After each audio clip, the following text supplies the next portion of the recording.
मौलाना महमूद मदनी ने केंद्रीय गृह मंत्री अमित शाह को चिट्ठी लिखी है और मौलाना मदनी ने अपनी चिट्ठी में धार्मिक स्थलों पर कार्रवाई का आरोप लगाया है और साथ ही उन्होंने दावा किया है कि लाठीचार्ज से अफरा तफरी मच गई। मौलाना मदनी ने यह भी दावा किया है कि जिस जगह पर पुलिस की कार्रवाई हुई वो जगह 1937 से लीज पर है। तो देखिए, आपको हल्द्वानी हिंसा को लेकर जिस तरीके से प्रशासन की तरफ से कहा जा रहा है कि सोची समझी साजिश के तहत इस हिंसा को अंजाम दिया गया, वहीं मौलाना मदनी की तरफ से चिट्ठी लिखी गई है केंद्रीय गृह मंत्री अमित शाह को, जिसमें आरोप लगाए गए हैं कि लाठीचार्ज से अफरा तफरी मची। साथ ही हल्द्वानी हिंसा पर महमूद मदनी की जो चिट्ठी है उसके अंदर यह भी कहा गया कि जिस स्थल के ऊपर कार्रवाई की गई, जिस जगह पर कार्रवाई की गई वह धार्मिक स्थल था और धार्मिक स्थलों को निशाना बनाने की कार्रवाई हो रही है। 1937 से वो जगह जिसे कथित तौर पर अतिक्रमण बताया जा रहा है, जिसे प्रशासन कह रहा है कि अतिक्रमण की वो कार्रवाई थी, अतिक्रमण के खिलाफ की गई कार्रवाई थी, जिस ढांचे के ऊपर कार्रवाई की गई वो 1937 से लीज पर था। ये दावा महमूद मदनी की तरफ से किया गया है, जो चिट्ठी उन्होंने लिखी है गृह मंत्री अमित शाह को। तो इस वक्त की बड़ी खबर भी आपको बता दें, हल्द्वानी हिंसा में जहां जमीन पर इस समय स्थिति को नियंत्रित करने की कोशिश हो रही है, तो वहीं हिंसा प्रभावित इलाकों की हेलीकॉप्टर से भी निगरानी की जा रही है। साथ ही पुलिस और प्रशासन ड्रोन कैमरों से भी लगातार निगरानी कर रहा है इस इलाके के अंदर कि कहीं हिंसा की आग को दोबारा भड़काने की कोशिश न की जाए।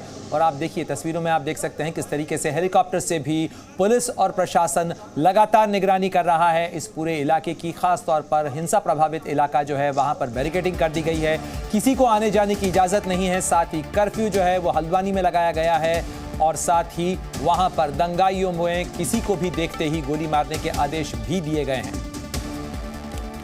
और किस तरीके के हालात हैं, सीधे आपको ग्राउंड जीरो लिए चलते हैं। मेरी सहयोगी अंजलि सिंह हमारे साथ जुड़ गई हैं। अंजलि, जरा बताइएगा कि वहां पर इस समय स्थिति क्या है और घायलों की संख्या की अगर बात की जाए तो वो घायलों की संख्या कितनी है?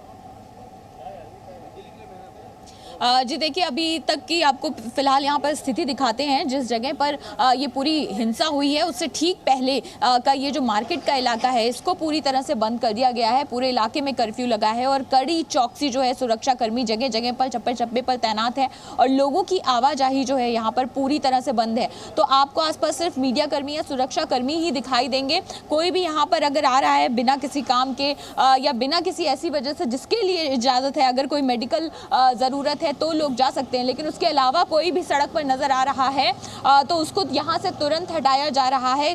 कड़ी दिशा निर्देश दिए गए हैं प्रशासन की ओर से कि पूरे इलाके में सख्त कर्फ्यू का जो वो पालन करवाया जाएगा। ऐसे में स्कूल्स भी बंद कर दिए गए हैं और आसपास के जितने भी इलाके यहाँ पर इसी तरह से फिलहाल सन्नाटा आपको दिखाई देगा। हालांकि बस स्टैंड से बिल्कुल अंजलि, आप जो तस्वीरें दिखा रही हैं, तस्वीरों के अंदर ये पूरा बाजार का इलाका है, कई होटल्स भी हैं और इस इलाके के अंदर पर्यटक भी होंगे। क्या उनको निकलने की इजाजत होगी? जिन लोगों के टिकट्स हैं, आम लोगों को परेशानी ना हो इसके लिए क्या इंतजाम प्रशासन की तरफ से किए गए हैं?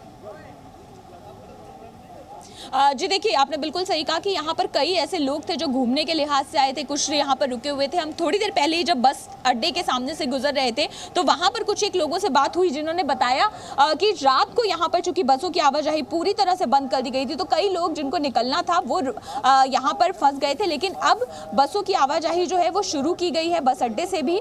तो यानी जो पर्यटक आए हुए थे या जो बाहर जाना चाहते हैं, आसपास के किसी इलाके में जाना चाहते हैं, उनको फिलहाल यहाँ से अभी जाने दिया जा रहा है। यानी कुछ कड़ी सुरक्षा के बीच में कुछ जत्थों में यहाँ से बसों की रवानगी जो है वो हो रही है।